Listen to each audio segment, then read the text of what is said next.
If you want to get in on the action, we want to hear from you. Hit us up at Fade Route Podcast on IG, faderoutemail@gmail.com, or slide in our DMs at Twitter at FadeRouteDNZ. Questions, comments, picks, segment suggestions, you name it. We want to hear from you. Get at us, in crowd. Welcome to the Fade Route with D and Z. Here are your hosts, D and Z.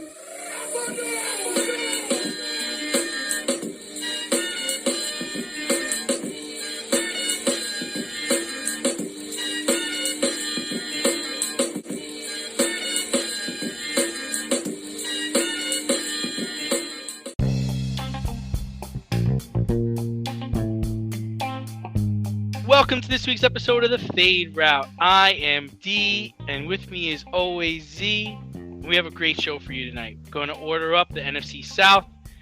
We're going to discuss the surging San Francisco Giants. And our good friend, Mr. Fit, Leon Martinez, joins us on the in-route. But we begin today's show with the NBA Finals. After winning the first two games, the Phoenix Suns lost 4 straight, giving Milwaukee their first title in 50 years.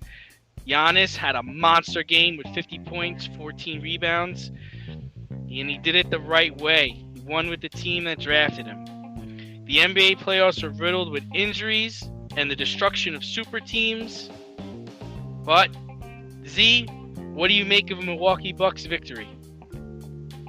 Well, as always, glad to be here as part of the show.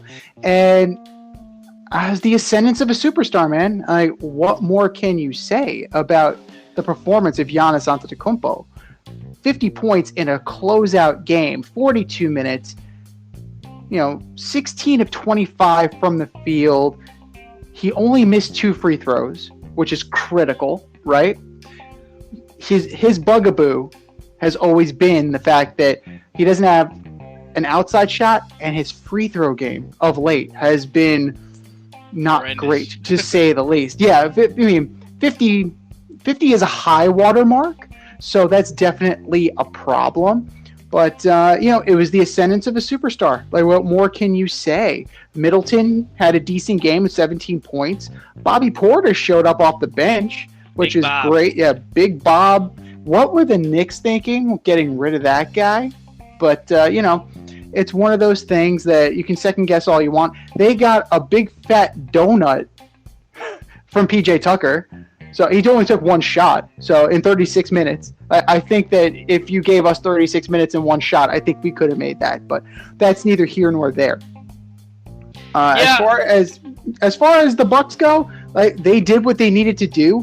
Giannis showed up, and if you look at the flip side of that coin, Chris Paul, 26, 2, 5 assists.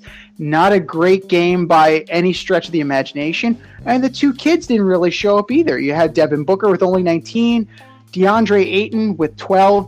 And I think that Dario Saric injury really impacted how the Suns were going to run things, because they don't have any more bigs. You're looking at Cam Payne coming in. He's a point guard, right? Kaminsky, power forward, still not a big, still not a center. You're looking at Craig. You're looking at Cam Johnson. In that rotation, you're not giving DeAndre Ayton any little bit of respite whatsoever. And then you have to have Jay Crowder come in and play 41 minutes. So that was a sneaky injury that I think definitely helped put the nail in the coffin of the Phoenix Suns over the course of a long series. Yeah, to me, good for Milwaukee. Happy for them. I think Phoenix missed a real opportunity in Game 5. Booker gives up the ball. Chris Paul gives up the ball. And Monty Williams, to me, I love him as a coach, and I really want him to win because, he deserves it. But there was a blueprint to beat the Bucks, and he needed to look back at what the Nets did. He needed to look back how other teams fared against them during the series and during the season. They didn't wall off Giannis at all. You could have stopped him and make everybody else beat you. if Middleton and Covington and those guys are able to beat Cottington, if they're able to beat you, you live with that.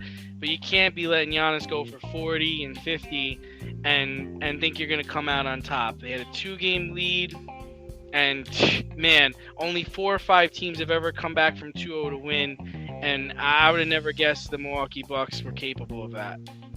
No, considering how Coach Budenholzer didn't really have his finger on the pulse of the team to where they would just willy-nilly start shooting threes, and this team is not a great three-point shooting team. Right. So at some point, it just started becoming bombs away, and that is when not only did the team get in trouble, but you have media, pundits, critics openly slagging this coach for what lack of adjustments and what stupid decisions they made along the way in strategy, whether it's defensive switching or it's just, trying to live and die by a 3-point shot. It's just Coach Bud, if he lost, he would have been raked over the coals. I don't think Monty Williams did anything as egregious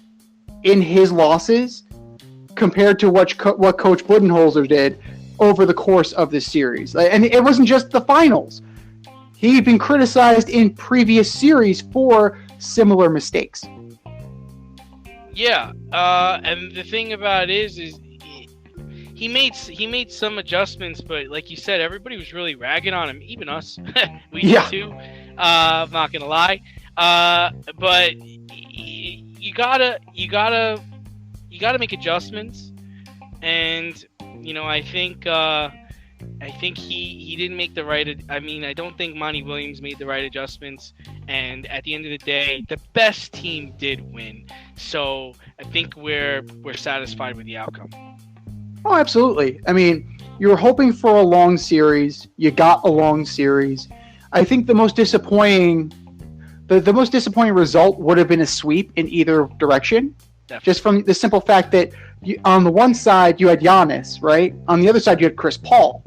So either way, the ascendance of a superstar player to that next level was going to happen, and the worst thing that could happen was that it would occur in a sweep. Yeah, and not only are the NBA Finals over, but all the coaching vacancies have been filled with Willie Green getting hired by the Pelicans and Wes Unseld Jr. getting hired by the Wizards. So what is the best final hire? What do you make of the final coaching decisions that were made? All in all, it does remain to be seen what happens, because at the end of the day, they are all first-time head coaches, which is great for the league. You'd have Wes Unseld, you have Willie Green, and then you also have Jamal Mosley in Orlando. So these 3 guys are definitely taking that next level, and the one that I'm primarily focused on is going to be the New Orleans Pelicans, just because they have the player with the it factor in Zion Williamson. And can Willie Green take that step with Zion Williamson? I mean, they were 31-41. They missed the playoffs. Stan Van Gundy was out. Van Gundy never seemed like the right fit anyway, just because, of his prickly personality and kind of his way or the highway attitude. Willie Green has previous, assistant coaching experience. He was a part of Steve Kerr's staff. He was with the Phoenix Suns. So he definitely has some coaching pedigree behind him. So if he is able to make it happen, I mean, he has also worked with Doc Rivers in the past. So if he's able to kind of unlock the potential of that team, this is going to be the hire that you talk about. Jamal Mosley, everybody has kind of tabbed him as that can't miss coach just because of his previous relationships and his stop in Dallas. And, the Magic are rebuilding. I don't know what they really have on that team right now. So who knows what he's really dealing with. And as far as Wes Unseld Jr., good for him. Second generation coach, second generation player. He was able, good for him. Let's see what he can do. That organization desperately needs a winner. The Wizards, they've been so close for so long. One step forward, two steps back. We're gonna have John Wall, Bradley Beal, and then they can't really coexist. Or John Wall's never healthy. Oh, great, we're gonna bring in Russell Westbrook, and then it didn't seem to work, and then Bradley Beal got hurt. And if they could put it all together, especially coming out of the East, that'll be a very good team. They were in that play-in scenario this year. If they can ever unlock that potential, and this guy's the goods, they can make a run. Absolutely, they can. But for me, because of the intriguing nature of Zion Williamson, I'm going to go with Willie Green as the guy. Yeah, so, for me, I think from a coaching standpoint, the Pacers did the best job by landing Carlisle. He was a good player. He's a great coach, and he's a champion. But I'm going to stick with my guns here. The best job, I'm sticking with Orlando Magic, man. Jamal Mosley, he's got low expectations. He started in player development with the Denver Nuggets. He's a defensive-minded coach. He's a bit of old school. He's got some new techniques he's going to probably whittle in there. He's a player's coach, but he holds people accountable. Respect is important in the NBA, and I believe he's respected by players. You can see his time in Dallas. I think he won a game when Carlisle got ejected, and the team jumped all over him. They loved it. So I really feel like he's got a chance to build something. They're probably going to be terrible this year. They got a top 10 pick, and then next year maybe they get a number 1 pick, and you can see where it goes from there. No, absolutely. We're going to see what happens there. And as far as the newest of the new hires, though, as far as Green, Mosley, and Unseld, who would you take in that 3? You're going to stick with Mosley, or Sticking with Mosley. Even over Unseld and Green? Yeah, because I think respect is important, and I don't know how much Willie Green's respected. He's going into a situation where he's got a superstar, okay? And when you have a superstar on a team, you gotta be able to read that room, know how to manage that player, and know where to draw the line. Where is it okay for him to step over you, or where is it okay for you to rely on him?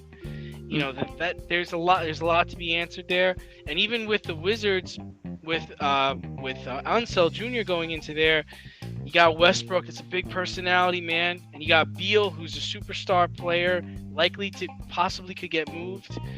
It's a tough place to go in and coach, where I think the expectations are low in Orlando. He's a respectable guy, and I think he can get the Magic back into the conversation of reputable franchises. Yeah. Well, the one thing that I do say that works in Willie Green's favor is that, yes, he has a superstar, but he has a superstar that wants to be coached. So I think that's something that, if given the choice between a player like Russell Westbrook, who doesn't seem to want coaching or doesn't seem to accept coaching, and then have a guy like Zion Williamson, who actively wanted to be coached hard, not just by Coach K, but also by Stan Van Gundy, the other guys around him weren't as good as he was. And he's still developing as a superstar. He was a superstar in college. I don't know if you can anoint him as such in the league yet. I don't know if he's at that level yet. In terms of eyeballs, yes. In terms of play, no. And I think Willie Green, if he's able to do that, if he's able to coach him hard, sky's the limit.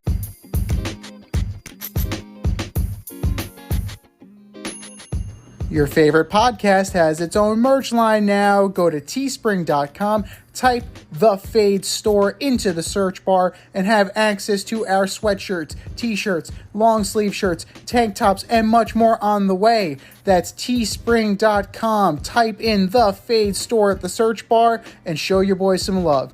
Rep the Fade Route brand only at the Fade Store, only on teespring.com. True. Switching to international news, are the Tokyo Olympics in jeopardy? We got some COVID outbreaks. We got some players that are being sent home. Some players are opting not to go. Some athletes are opting not to go. Some athletes are getting sent home. Why even bother going through with this?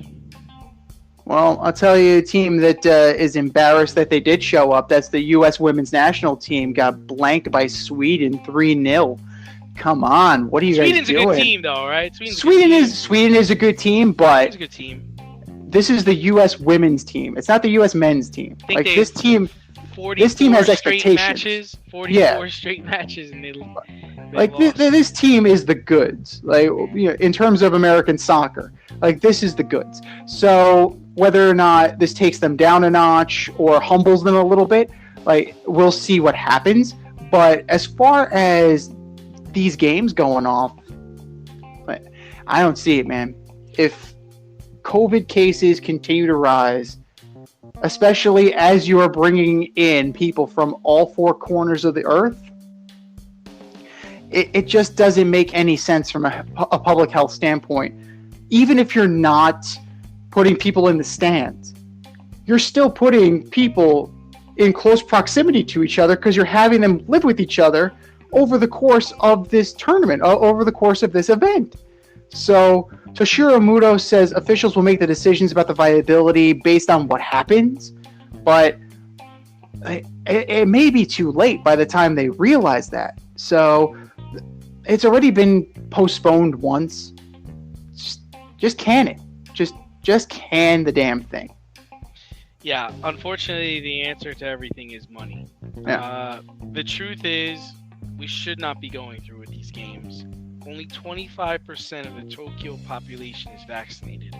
All of these people are going to come from different parts of the world, different corners of the world, like you said, compete in one place, and then go back where they came from. This is reckless. It's dangerous. It's unfortunate. Athletes have been dropping out because they are concerned over health and safety protocols. Some people have even tested positive, so they can't even, they haven't been able to go. This is about advertising revenue and nothing more. Tokyo is going to get their share of this. NBC is going to get their share of this. And they don't care who gets hurt doing it. No, 100%. Like you said, the answer to everything is money. And for the sake of this, it should hit them, it should hit them in the purses a little bit. That maybe that will actually wake some people up to the fact that this is not over yet. Just because that we want it to be over doesn't mean that we're even close to being over. And just because we're over it in the United States doesn't mean that, it's over anywhere else in the world. So, I mean, do what you can in the time that's allotted. Opening ceremonies, spread everybody out, just maintain social distancing, maintain the public health protocols that we've had in place, and sanitize the shit out of everything, and just pretend you're back in the bubble. Because guess what? You're back in the bubble. Yeah. And the other thing is you're not going to have people in stands. No. And as athletes test positive and have to be sent home, and then you also have athletes that are not even going, how could you really say that this is the best the world has to offer? How could you really say you earned this gold medal? And it's unfortunate because we know all these people have been training for so many years to get to this point. But the truth is that there's still a problem out there. Mm-hmm. And, the minute you do not respect this thing, it could come back, and it could come back with force. And totally. We've talked about this offline, and we've talked about in production meetings, and I'm not a big proponent of the vaccine. I'm not a big proponent of the virus itself, but I do know it's serious, and you have to follow health and safety protocols for the betterment of society. That's just the truth. No, 100%. And then even take all of the heaviness of public health and society out of it. Just the logistics of it. Like, say that it's, the softball gold medal game, right? And it's U.S. versus Cuba. Cool. I don't even know if Cuba's there, but let's just say Cuba. Italy. All U.S. right. versus Italy. I know Italy's there. The Azzurri. Okay, fine, the Azzurri. So, the U.S. has multiple COVID tests, and they have to forfeit. A win is a win, but that's a fraudulent gold medal, wouldn't you say? Yeah, I would. Yeah. That's a reality that we're facing right now. Yeah, and it's a problem, especially we have our men's basketball team. We're sending over there. The NHL is gonna get started in the fall, right? Because the Winter Olympics are coming as well, right? Yeah. Well, the one difference with that is that you're gonna have that, and the benefit of having it being cold, that also helps too.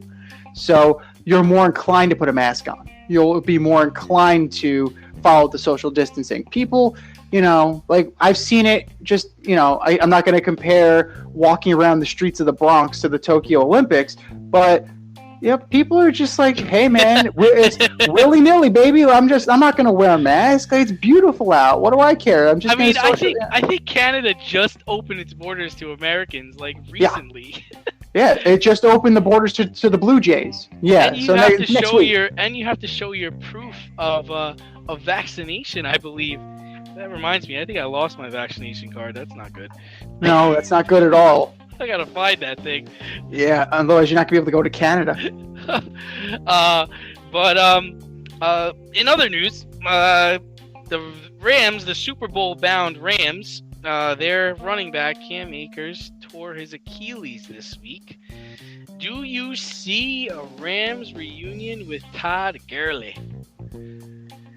It would make sense for both sides, because Cam Akers led the team in rushing last year, and in that room, only Henderson has any kind of experience. You're looking at Xavier Jones, Jake Funk, Raymond Calais, and Otis Anderson. Not to be confused with O.J. Anderson from the Giants. Which happens all the time. Of course, like he may be Otis Anderson the third for all I know, but this is an instance where you need veteran leadership. You need to bring somebody into that room who has experience, who has the talent to make it happen. I mean, they lost Malcolm Brown. You're not replacing Cam Akers right now, but for a year, especially since we've spoken about this, we were talking about Todd Gurley. He's got the arthritic knee. He's only 26. He's still relatively young. So why not take a flyer on him and then see where it goes? Just see where it plays out, because there is no guarantee that Cam Akers comes back next year and is the Cam Akers of 2 seasons ago. Like, there's no guarantees in life. Well, here's my whole thing. Is like, what would it be so bad for McVay to come out and say, man, we fucked up? Well, no, not that. I don't need him to say that, because we already know he did that. Would it be so wrong for him to come out and say, man, losing Cam Akers was a big loss. I don't think we're going to be able to replace this guy. We're going to have to go forward in the regular season in a different direction or a different way. And I hate when people go next man up, or, oh, well, we'll have to fill his spot. It's like, guys, these are human beings that are very good players, especially in Cam Akers' place. I mean, he really was a very good running back for them last year. Come out and say, hey, man, this was our starting running back. We won't be able to replace him, but we're going to move forward with Darrell Henderson or whoever we're going to move forward with, and we'll change the game plan. We'll change the offensive sets, and we'll see where it goes from there. I hate when people just say, oh, next man up. It's not next man up. But to go back to the topic a little bit, man, I don't think they're going to be picking up Todd Gurley. I mean, we talked about it last week where Todd might be headed, and the Rams was not one of those places. Granted, we didn't see this injury coming, but I don't think it's in the cards for them. I think they have about $7 or $8 million left in the cap. I don't know what you really could afford for that. You might want to trade. You might want to go and trade with the Steelers for McFarland or Benny Snell. I know it sounds lousy, but I mean, Darrell Henderson is definitely capable. He's not going to beat Akers, but he's capable of playing in this offense that's supposedly going to throw the ball a lot, right? Because you got Matthew Stafford. I think the Rams move forward with Darrell Henderson, and he's perfectly capable of taking the load. But if you're the Rams and you're serious about winning a title this year, pick up the phone and call Le'Veon Bell. No. You gotta call him. You gotta call him. He's 29 years old. He's barely played the last 2 years. Sign him to a 2-year incentive-laden deal. Look at Antonio Brown. Look at what Antonio Brown was able to do. Better yet, you don't want to get Le'Veon Bell? Give the Tampa Bay Buccaneers a call. Leonard Fournette. Try to get him. You can't. If you're really worried about the running back position, those are the 3 calls you make. You're calling Le'Veon Bell, crying. You're calling the Pittsburgh Steelers with your hat in your hands, and you're emailing the Tampa Bay Buccaneers to see what they need for Leonard Fournette. If it's only for a year, I am calling one man, and that is Adrian Peterson. I knew you were going to say that. 604. 156 attempts, 604, 7 touchdowns. Akers only ran for 625 and 2 touchdowns. You could do that. I don't have a problem with that. I think you could do that, but you know what? If you're, you know what you're going to get with Adrian Peterson. Yes. You know what you're going to get. There's upside to McFarland. There's upside to Fournette. There's upside to even Benny Snell. I don't think there's a lot of upside to Le'Veon, but again, if you make it an incentive-laden contract, neither of you get hurt. Because it's like, dude, you got to play. You got to play in a playoff game. You got to get 1,000 yards. You got to have 500 yards in catches. And you got to be on the field for 65, 70% of the time. And that is, and I'll give you the whole $7 or $8 million that I have left in my cap. I'll shoot myself in the foot for you. You know. Well, you also need to wonder, right? Depending on who you bring in, that's also going to affect your offensive line a little bit. Because if you're bringing in a guy like Le'Veon Bell, he's a dancer, right? He just kind of dances behind the line of scrimmage trying to find a hole. Adrian Peterson's a bulldozer. He makes his own hole. Yeah. So like that totally affects how you play. And you also want to look at who are the really good pass blocking running backs. And Adrian Peterson is one of those guys. L. Bell is one of those guys. The Steeler boys, I think they know how to do it too. Fournette, not so much. No, just ask Tom Brady about that. He's not great at it. He could do it, but he's not great at it. He doesn't really catch the ball in the backfield so well. But in my opinion, Le'Veon would have a lot to prove. And that's the thing is like Le'Veon, you're playing for your career right now. You're playing for your next contract. And you're going to be playing in the NFC West where all these guys hit. And you have a chance here to have a better second half to your career. And that's the way I pitch it to him. And it's like, yes, it's not a lot of money, but look, Antonio Brown didn't make a lot of money last year and he got a Super Bowl ring. We're trying to win a Super Bowl here. You want to win a Super Bowl? I'm going to play you. You're going to play. You know? I mean, and I know he's a clown and you know, a lot of people give him a lot of stuff, but he's getting pretty desperate. I mean, he's 29 years old, and he hasn't been called with older running backs, a guy with bad knees. Like, even Todd Gurley's getting phone calls. Yeah. Nobody's calling Le'Veon. So. Well, how many bridges can you burn? There's only so many teams. Yeah. He burned the Jets. He burned the Steelers. He burned the Chiefs. Why the fuck did he burn the Chiefs? Like, was there a reason for him to trash Andy Reid on the way out of town? You got to figure that. You gotta figure someone's gonna be desperate enough to sign Le'Veon, and the Rams, they have some options. Are you in need of air care maintenance or service? I have the company for you. Air Care Technicians. They service the Westchester and Northern Bronx area and can help you with all your heating and cooling, maintenance, and service needs. Just give them a call at 914-315-1547. Again, that's 914-315-1547. or shoot them an email at aircaretechnicians@gmail.com. These guys are the real deal as they are veteran-owned, licensed, and insured. Make sure to tell them that D&Z sent you. Another team that has a lot of options is the New York Mets. They're stumbling out of the second half gate, even though they won a nice game today. Rough patch at the right time, or is there something more to this? As the Met fan on this panel, I'm trying not to overreact, but anytime you hear forearm tightness regarding a pitcher, the hair on the back of your neck starts to stand up a little bit. I've been hearing that a lot lately. Yeah, and for it to happen to Jacob deGrom, this is now his 4th injury of the season. He averages one a month. Yeah, apparently. It's like, it's definitely cause for concern. This instance, it didn't happen when he was hitting. The other instances, it happened in and around and at bat.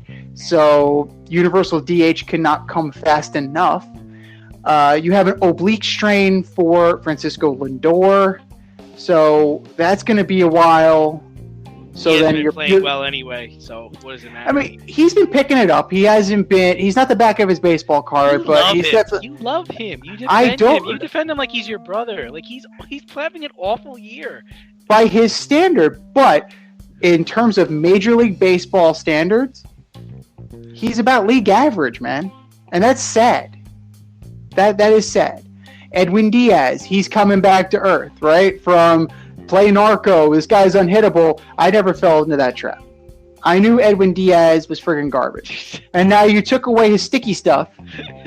and now he's giving up walk-off grand slams to the fucking Pirates. The Pirates, who are the 3rd worst team in the majors.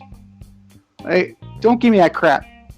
There's a reason why the Mets are now considering trading for Craig Kimbrell. And it's because they know this guy can't cut the mustard in big moments. And I am actually for that trade. I would love Craig Kimbrell because he's done it, he's been in the big moment, and he has delivered. So as far as some of the other things, Cookie Carrasco's coming back. He got shelled in his rehab outing. It's not about the results. It's just about making sure that he can rebound from the outing and making sure that his hamstring is totally back. Syndergaard, I don't buy for a second that he's going to pitch up at all this year. He's overrated. Never liked him, but it is what it is. I got to ride with him. Another guy I got to ride with is that clown Marcus Stroman. Hey, he pitched well today. One hitter today. Yeah, but then he started a benches clearing brawl with almost a benches clearing brawl with Nagowski over 2 guys not talking shit to each other. Why are you talking shit, bro? I'm not talking shit. Why are you talking shit? I'm not talking shit. Why are you talking shit? And now the bullpens have cleared. Fight me! Somebody, hold me back. Fight me. And then he doubled over, and it was just like, what the hell is going on? Now he's hurt. The Mets are... The only good thing is that July is a long season. They will be whole again. You won't have guys like Guillorme out there on a regular basis getting exposed where he is a good glove, but he just had a bad couple of games. You can't afford to lose the way you've been losing to the Pittsburgh Pirates. So with any luck, this is just a funk. They'll get their guys back, and they will get some reinforcements at the deadline. Barrios would be great. I don't know how much he's going to cost. They want probably Mauricio, JT Ginn, maybe JD Davis. Chris Bryant doesn't make any sense unless they're trading JD Davis as part of the package. We have a week to figure that out, and we're going to see where everybody else lands to see who else is available.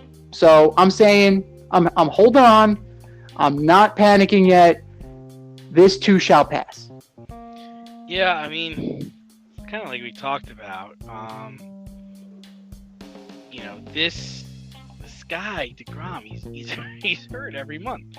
And I don't know what to make of it, but I think can we at least get on the same page with, the Mets are good enough to make the playoffs and get bounced out in the first round. Can we agree to that? Oh, they're not ready yet. I mean, they seems to it just seems like to be the destiny for this team. I'm not sure if there's a player they could pick up to help them. That division is just, I don't know. I don't know what to say with Acuna gone, and the Phillies. But and the Nationals, you don't like that Jock Peterson trade? Oh, that was our response. We're like, oh, we're good. We got this. Jock Peterson, who just got to the Cubs. They're like, you really want this guy? Yeah, take him, sure. With him and his .239 batting average, yeah, we filled that hole big time. We ready. It means no Nick Markakis. We gonna clean it up.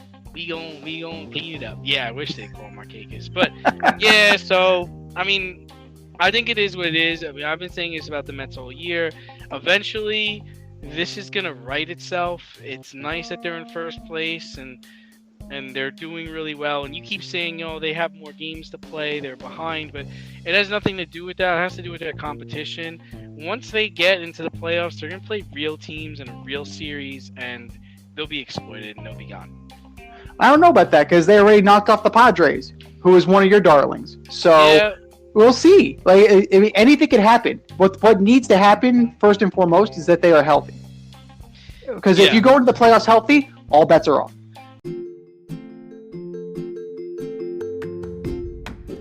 You can't help but smile when you see a balloon. The simplest occasion is a party. Westchester Pop Stars, located in New Rochelle, New York, offers balloon styling and decor for all life's events. Birthdays, anniversaries, weddings, showers, school and corporate events, store openings, or just because. Westchester Pop Stars takes balloons and shapes them into works of art, creating decorative installations for your special occasions. No event is too big or too small, and their custom personalization service is top-notch. Westchester Pop Stars is a private studio, quickly expanding. In-person consultation is by appointment only. Send an email to westchesterpopstars@gmail.com for more information or to schedule an appointment. No need to hire an event stylist. All you need is balloons. Currently servicing Westchester, Putnam, New York City, and Connecticut. To find Westchester Pop Stars, search for them on Instagram, Facebook, or Google. I mean, at least with the Mets, they're in first place. Yeah. The Yankees, just mayhem in the Bronx.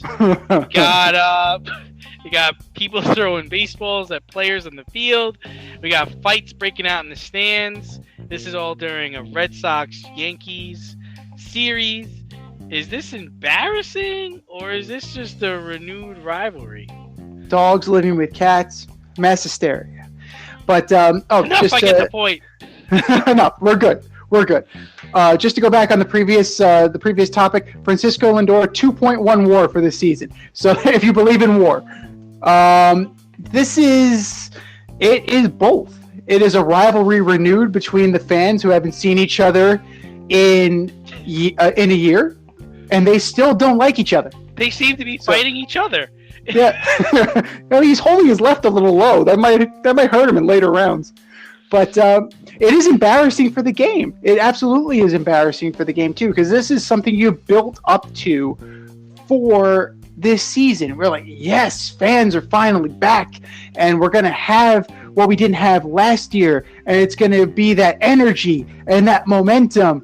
And now holy shit, they're throwing punches. Like, what the hell is going on here? I mean, the ball incident, if it was malicious, if you can prove it was malicious, yes, the guy needs to get banned. It's one of those things, like, good call by Rob Manfred. You can't have fans chucking stuff at players. I mean, the days of throwing back home run balls is over. So, it's just hostility on top of hostility, and it's both. It really is both, because it's really not doing it on the field. The Yankees are not exactly lighting the world on fire, and the Red Sox are comfortably ahead. So, it provides a little juice to a rivalry that isn't that much of a rivalry right now.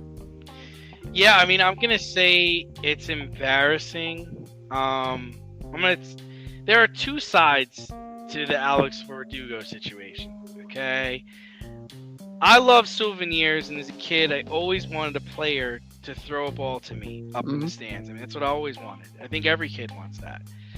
But this is a case in point of why you can't throw balls into the stands, especially when you're on the road. Like, what would make you do such a thing? Like, why? In the outfield of all places, right? Yeah. Granted, I agree with you. People should not be throwing anything onto the field. And I'm not saying Alex Verdugo was wrong, but this is a case in point where it's like, don't do that. Here, of all places. You want to do it in Kansas City? You want to go do it in in Florida, in Miami? Yeah, you might get an empty seat. But I mean, and the other part is like, you know, you have mixed reports about the fan that actually threw the ball in the field. Apparently, he wasn't aiming for Verdugo. He was pressured by the other fans to throw the ball into the field. So it's kind of tough, right? Because when in other parks, when opposing teams hit home runs, they do throw the ball back onto the field. I'm not saying it's okay, you know, but you know, if he was just throwing the ball in the field and it happened to hit Alex Verdugo after Verdugo threw the ball into the stands, I don't know. I mean, and then to talk about the fighting situation, Jesus, and I don't know what this is about. But watching this situation unfold, as I saw it in many reports, it looked like Yankee fans fighting Yankee fans. I don't even think there was a Red Sox fan in there anywhere in the melee. But it basically pushes taking my family to a game back a couple of years. Okay? And that's maybe one of the things that Rob Manfred should worry more about. And worry more about parents bringing their kids to games and worry less about pace of play, because you want to get young fans in the stands, but after seeing that, you know, I'm not taking my 4-year-old or my 1.5-year-old to a game, and that way he could see that, or he could see daddy be a part of the melee. I don't think so. Right. No, definitely not. And like, this pandemic has really heightened the worst in people. Like, as we are now coming out of it and we're starting to reintegrate into society, like, people are being meaner and nastier than ever because they've been cooped up for so long that who have they actually made social contact with? And now all of a sudden, it's this fan of a blood rival team who's trying to push your buttons, and you are so, you just want to hit somebody, right? Like, you're just so hyped up. You're just so pent up from a year of not being anywhere in this situation to where your senses are off. Like, you're in normal situations, yeah, fuck you, and then everything's back to normal. But no, now people are throwing fucking punches because everybody's dander is so far up. And we were talking about this with the NBA too. Like, they were wilding out in the NBA. The fans were wilding out. So with any luck, it's out of the system next year, and just kind of have to live with it this year and make the appropriate adjustments. Yeah, and you know, again, Yankees are not a team really doing well, but the Giants on the other side of the country, the San Francisco Giants, are quietly leading NL West in a nice series with the LA Dodgers over the last couple of days. Is it time to give them some credit?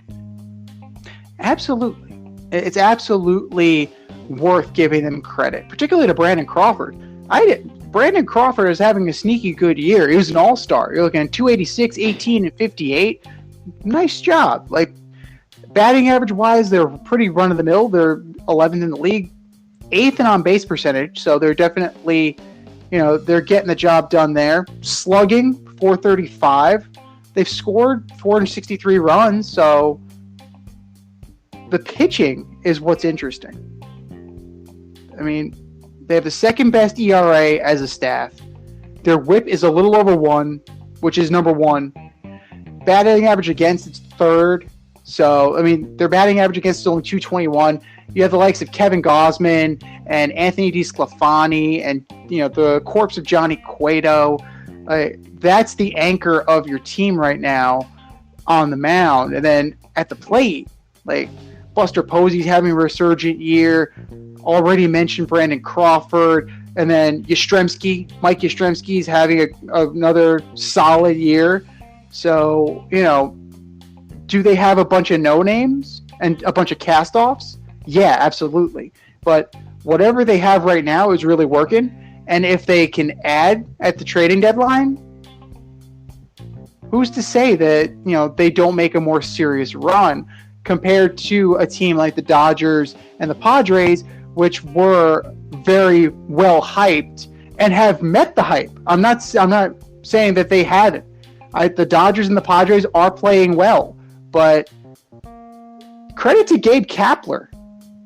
I can't believe I can't believe I'm saying that because I watched him as the manager of the Phillies. But credit to Gabe Kapler for what he's been able to do with this team, and credit to Farhan Zaidi for putting this team together. Yeah, so, I mean, that's where I was going to go, too. I definitely think we need to give credit to Dave Kapler. He clearly knows what he's doing and knows how to coach. Buster Posey's back to all-star status after taking a year off because of COVID. Gausman and Wood are at the forefront of a sturdy rotation. It'll be interesting to see how they perform down the stretch. They definitely don't have a problem going toe-to-toe with the Padres or going toe-to-toe with the Dodgers. And we could see them make some noise in October. No, absolutely. And, if they get, you have Longoria, you have players with playoff experience. So you have Longoria, you have Buster Posey, you have Wilmer Flores, you have a bunch of guys on this team that can be a core, Johnny Cueto. But all of these guys have been there before, and it's not one of those teams like last year's Padres where they were just a bunch of young guys without experience, and we'll see what they can do. But kudos to them, and as far as what they can make, what kind of moves they can make, yeah, I really don't know what they need. They probably could use another arm in the bullpen. Probably another infielder, because you're looking at the likes of Thairo Estrada on this team, like former Yankee great Thairo Estrada has a prominent role right now. So, we'll see what happens. And as teams bottom out, we're definitely going to see who's available, because right now we're still a week away from that trade deadline and teams are still in it as of right now. Give it a week and who knows, Max Scherzer may even be available. We'll see.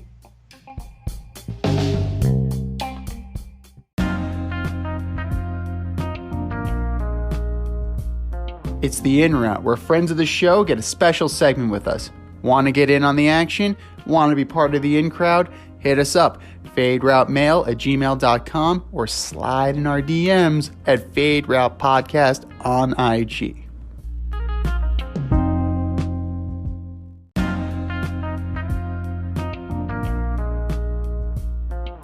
Joining us on the in route this week is legendary New York City point guard, current amateur referee, and personal trainer, Mr. Fit, Leon Martinez is in the building.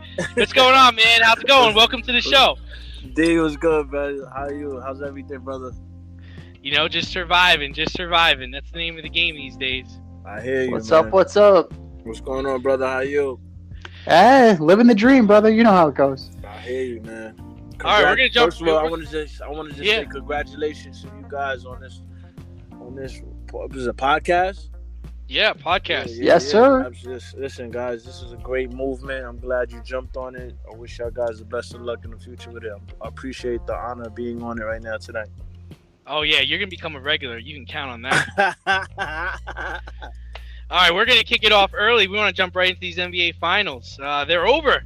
Z and I have argued that the Suns really gave away the series in Game 5, but What do you think this series? Who's the loss fall on? Wow, man. To be honest with you, I think honestly, I know a lot of people having their criticism on Chris Paul and how he played and one of the couple of games, but honestly, the better team won to me, B. I just got to be honest. The better team won. I mean, honestly, Milwaukee's been through that fire.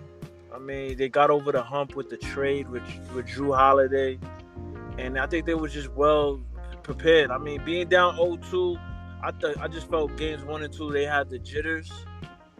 NBA Finals, the excitement, the energy was kind of different. I mean, and then I think once they got home and settled down, they changed the whole atmosphere of the series, man. They just basically, Giannis said, you know what, I'm going to dominate, and that's what he did. Yeah, I mean, only 4 or 5 teams have come back from 2-0 to win a series. So Yeah, they definitely used all their resources to pull out the win. Nah, absolutely. Yeah, I thought throughout the series both teams were mediocre at best. I mean, which team has the better chance of getting back to the finals next year, and why? Well, that's Milwaukee without a doubt. I mean, honestly, Milwaukee, they built to be champions, man. Like, their bench is solid. They're a gritty, aggressive team. Giannis is not even at his prime, to be honest. Let's all be honest. Like, he's just doing it off of just hard work. You know what I'm saying? So, like, once he gets comfortable in the perimeter and, you know what I'm saying, like, his game really evolves, it's going to be a scary series. It's going to be scary watching him play, man. Like, honestly, he had 50 yesterday with no jump shots. Yeah, exactly. Yeah. Right. You know Imagine if like, he... Yeah. 50 with no threes. He had 1 3. He was 1 for 3 from 3. Like, imagine if he's able to develop that jump shot or a pull up or some kind of even a better post game. Some type of mid range game, like a Dirk 1-foot fadeaway or just a Garnett pick and pop. Or a Durant 3-pointer, something like that. Yeah. Forget about the threes, because I don't even want him shooting threes. Just a nice mid range game like Dirk and KG. Or even a glass jump shot like Tim Duncan off the wing. Like, come on. He's going to be averaging 60. Like, it's going to be disgusting. He's so lengthy, and he's got so much body to him. It's just hard. It's hard to put a hand on him, and it's hard to stop him. Yeah, honestly, like, I really agree with what I was hearing today on ESPN. He might have taken the crown, man, from LeBron. You know, I think once LeBron leaves, it might be his league. Really? I think so. It might be his league, man. Giannis is special. And he's homegrown. They drafted him. He won with them. Yeah. Nobody's doing that stuff these days. Like, come on, man. Like, we watched this kid as an 18. Well, I don't even know. He was 18 when he came in, or he was younger. I don't even know, man. But he was just young. Came off the boat, basically. Right. Yeah. Barely speaking English. Yeah. And look at him now, man. Like, oh my God, it's scary when he gets to his prime, man. Yeah. I just feel like the Milwaukee team is just a great team right now. Adding Drew Holiday, at first I was kind of nervous. I love Drew Holiday. I always loved Drew since he was in Philly. Believe it or not, like I knew he was a good player. He just had to be in the right situation, and like being on that team is just a right situation. Everybody has just been from the G League, just grinding, hustling. Like I mean, it's just a hard working team, you know. Chris Middleton, G League player. And I wasn't a Chris Middleton fan. Like I hated his game. I felt he was trash. Right. To be honest. But I had to respect it because once Giannis came out, like especially in the bubble last year, he showed me signs like he could be really special. And then like now the fact that he was, I mean, I wouldn't say he was consistent in the finals because he had a bad game yesterday, but he did. In certain moments of the game, he's their closer, and I gotta clutch threes. He hits the clutch threes. Yeah, you know? I gotta respect closers at the end of the day. Like you know what I'm saying? If you can finish the game off shooting bad, it's not how you start, it's how you finish. So I gotta respect it. And, you know, he really stepped up when he had to. He went to the basket. He got in foul trouble last night, but when he needed a big basket, he came through. He really did. Absolutely. But a lot of people were critical of the coaching job of Coach Budenholzer, but at the end of the day, they pulled off the victory. What were some of the coaching decisions that you liked that he made, or maybe you had a problem with that he still pulled it off anyway? I think, honestly, the best move he did was adding in he gave more minutes to what's his name, Bobby. Yes. Gave more minutes to Bobby, man. I think Bobby is really underrated. Like, I don't know why the fucking Knicks let go of him. Like, I don't get it. Like, I don't mean, like, you need a player like that. You know what I'm saying? Like, I just like his energy. I like how he plays hard. And he's not afraid of the moment. So I felt like some of the Bucks players, besides the three that they had, Drew, Giannis, and Middleton, everybody else was a little shaky. Like, you know what I'm saying? Like, they was nervous. Bobby was in his own world. Like, I'm gonna do me regardless. I'm gonna throw. If I'm open, I'm gonna shoot it. If I got the ball, I'm gonna do what I do. Like, you know what I mean? He was comfortable. And he wasn't worried about anybody trying to block his shot. He was dead eye. I got he this. Was like, this is buckets. He's like, I'm doing me. Like, fuck that. This is my moment. I'm gonna shine. That's right. You know what I'm saying? And then you gotta respect the player like that. And I just felt when Bud put him in with more minutes, it kind of helped the team. Like, you know what I'm saying? It took pressure off of Giannis, took pressure off the other three. He energized the crowd too. Yeah, it comes off the crowd. I mean, Bobby's screaming, Bobby. Like, yo, like, it's just, I think that was the best move. But on Phoenix, and I was disappointed in Monty Williams because, like, I just don't understand, like, how you don't follow the philosophy the Miami Heat did a year ago. Like, you gotta build a wall with Giannis. Like, you made Aiden, you try to make Aiden man up, and, like, yeah, granted, Aiden had a great playoff run, but when you're playing against a monster like Giannis, like, you can't throw him in. It's like you threw him in the fire, yo. There was a blueprint there, and he didn't even look at it. Like, you know what I'm saying? Like, I don't get it, yo. I don't get, like, you supposed to let Chris Middleton and Jrue Holiday beat you. And if they have 4 straight games that they're awesome, we'll live with it. You live with that. But you can't have Giannis dominate. like what do you have? 4 straight 40s, 3 straight 40 games? 50 yesterday. And then you had a 50 piece? Like, yeah. I don't understand. Like, you gotta take away something, man. You gotta take away something. It's not hard. Like, you just let Aiden get abused. So, since you invoked the name of Jrue Holiday, let's talk about it. We're going to move from the inside to the outside game. So, how much of a toll did Jrue Holiday's size play on CP3, in your opinion, down the stretch? Or do you think he was just gassed? Do you think CP3 was just tired from a long season and the length of the playoffs? No. That gas and tired shit is out the window. I'm a ball player. Like, we play through trenches, like hot sun, all that shit. That don't mean shit. Honestly, in the NBA, I feel like it's so easy to play. Like honestly, if I would have made the league, I think I would have been easy averaging 10. I could have averaged double digits. I ain't gonna say 30 or crazy numbers, but, like, the fact that the NBA doesn't really play no defense. So, like, Jrue Holiday, he's picking up Chris Paul 94 feet the whole game. Yep. That's a toll.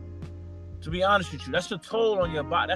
That's a big toll, because now you gotta play through that pressure, and then also you gotta set up an offense in 24 seconds.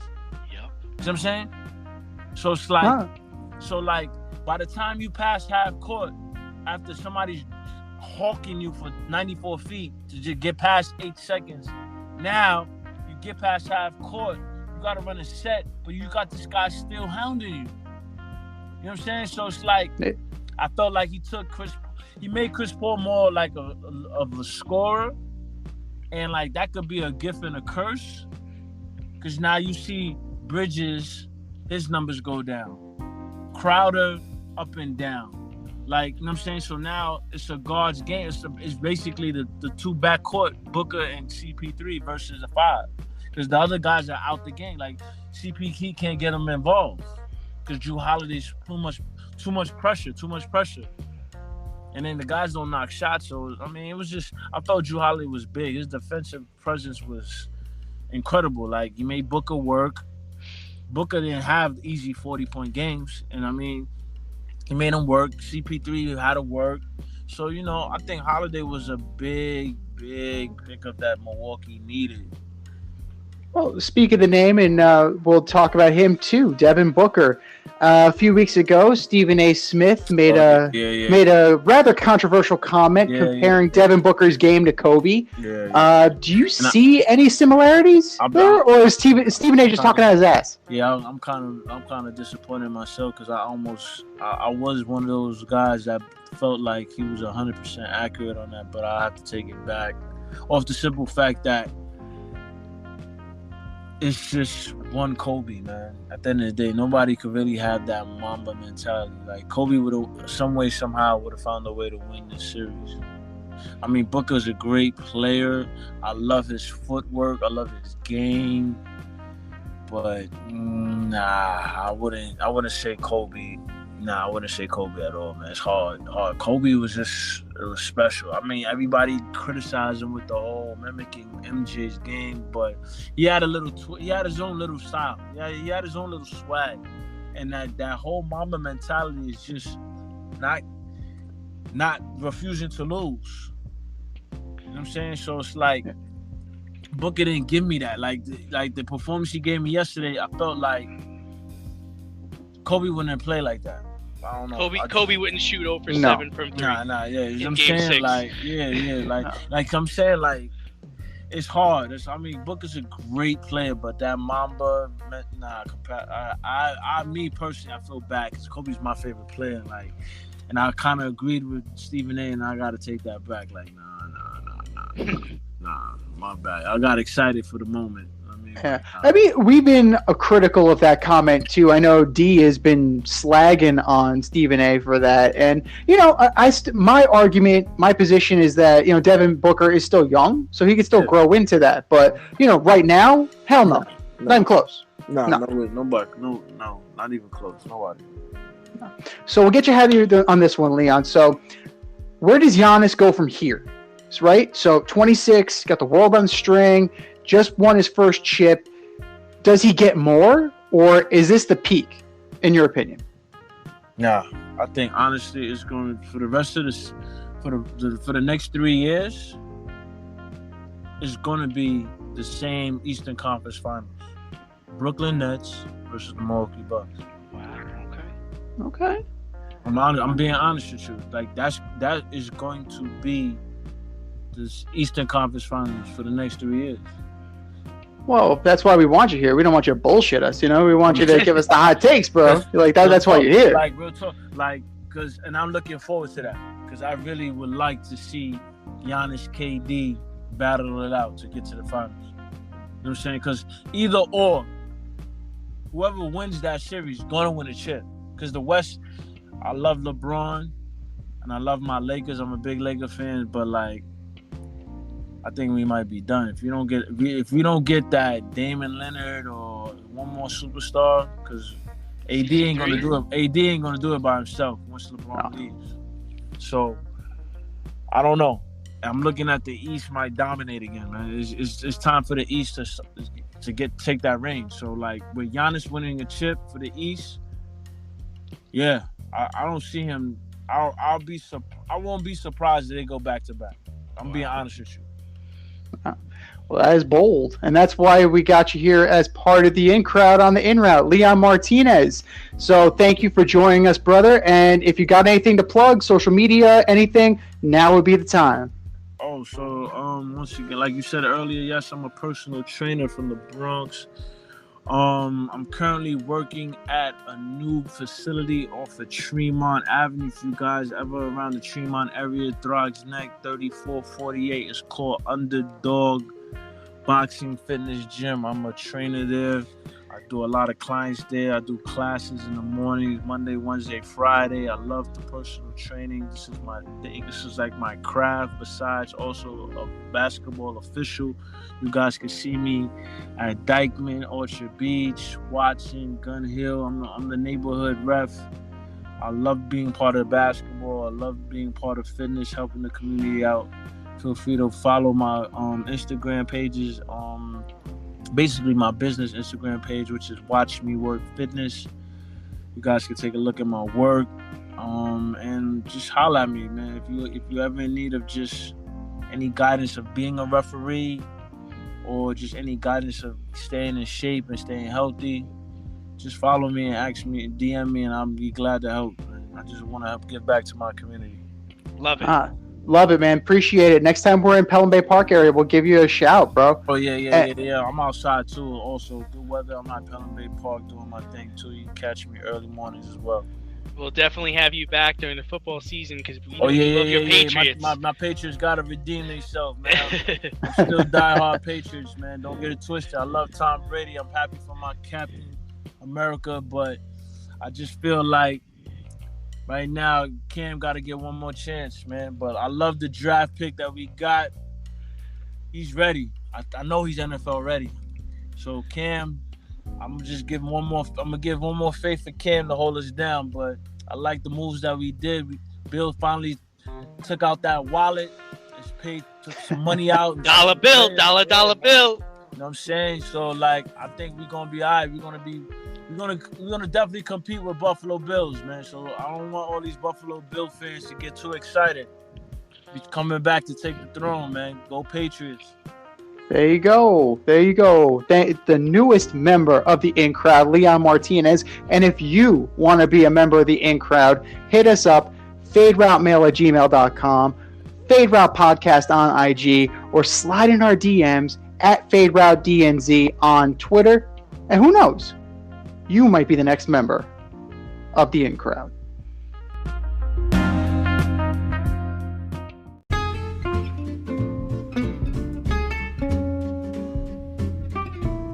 I'm getting hungry over here. Should have cooked up some dinner. And if you're looking for a new cooking show to binge, check out As You Eat It on YouTube, hosted by me, Chef Z. I invite you into my home and show you what and how I cook when I'm off the clock as a chef instructor. You're going to learn fun recipes and creative methods to empower and inspire you in the kitchen and take it to the next level. Cook how you want to cook, eat how you want to eat as you eat it. That's As You Eat It, available only on YouTube. AZ, you eat it. Check it out, and let's get cooking.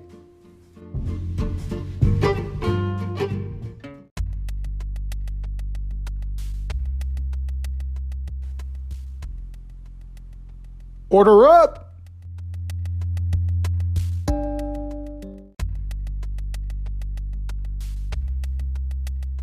All right, boys and girls, the moment you've been waiting for is here. Our NFL preview begins today. We are ordering up. Order up. We are ordering up the NFC South, the division of the reigning, defending Super Bowl champions from 4. That's right, from 4 to 1. Who you got, D? Man, this was tough.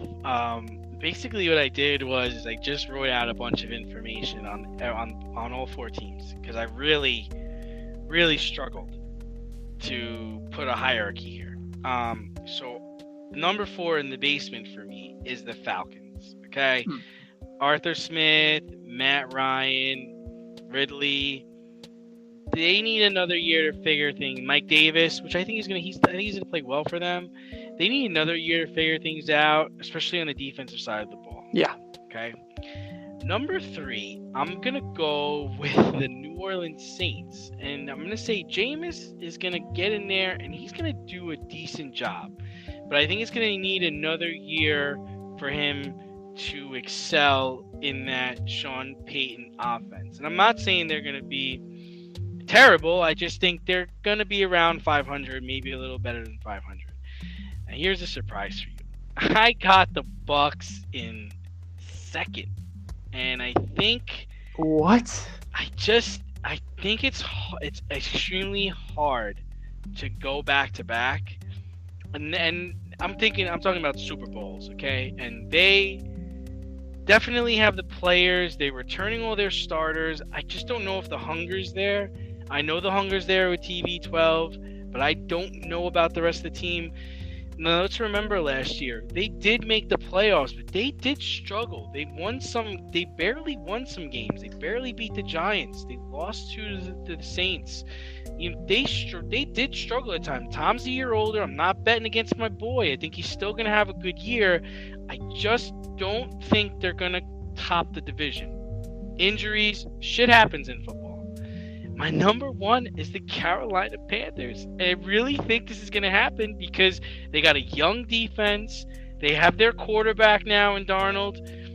They got DJ Moore, and they have Robbie Anderson on the outside.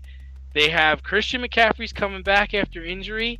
I think they win the division 11-5 this year. You're up. I need a minute. After that Carolina Panthers pick, I just need to kind of collect myself here. Did you say Carolina Panthers pick or piss? A little from column A, a little from column B. So we do agree on the fourth place team. Trash. It is the Atlanta Falcons. Yeah, thank you. You're finally coming around to my argument. You thought I was being a little too harsh on the Falcons. No, it's an older Matt Ryan. The Pitts draft pick did not address the major issue on this team, and that is the defense. Right. Last time, keeping the offense on the field would be nice, but eventually they do need to get on the field and play on the other side of the ball. So you can't outscore everybody. That's just not how this is going to work. Plus, you traded Julio Jones. Yeah, granted, Calvin Ridley's there, yes. Another year Gage, we'll see what they are. But you can't tell me that not addressing the defense and then trading your best wide receiver, it's not a recipe for success. Number 3, I'm taking the Panthers. I'm not sold on Christian McCaffrey. At some point, you do need to be on the field. Your best ability has to be your availability, and he's starting to become that injury-plagued player. He's starting to be injury-prone. Sam Darnold, we'll see. It's as much of a question mark for him with this team as it is for my number 2 team, which is the New Orleans Saints. So, spoiler, but I'm not done talking about the Panthers yet. So, great, he's reunited with Robbie Anderson. We'll see if that actually makes a difference. Hopefully it does for Sam's sake. He did a good job with what he had, and he took it like a man. So I'll give him credit for that. He's definitely in a better situation. Now's the time for him to show what he can do. I love the J.C. Horn pick. I like what they're doing on defense. Matt Rule knows what he's doing. And you know what? If Christian McCaffrey can't post, you got Chuba Hubbard there. And Chuba Hubbard was pretty good in college. Let's see what he can do as a pro. All right, number 2, you're looking at the Saints. That team is too talented not to take seriously. The giant question mark is at quarterback. Is Jameis Winston famous Jameis 30-30 famous Jameis? Or is he actually going to take the next level and deliver on the promise of a number 1 pick? Or is he going to lose the job to Taysom Hill, and is Taysom Hill going to, try and become that Swiss Army knife mobile quarterback kind of deal? The team is too talented not to be good, but the same way Drew Brees held them back is the same way these two can hold them back. Number 1 by default, the reigning defending Super Bowl champion Tampa Bay Buccaneers. Yes, they're 1 year older. Yes, they're removed from they're just removed from winning a championship. Maybe the hunger isn't there, but I know who is there, and that's one Tom M.F. Brady.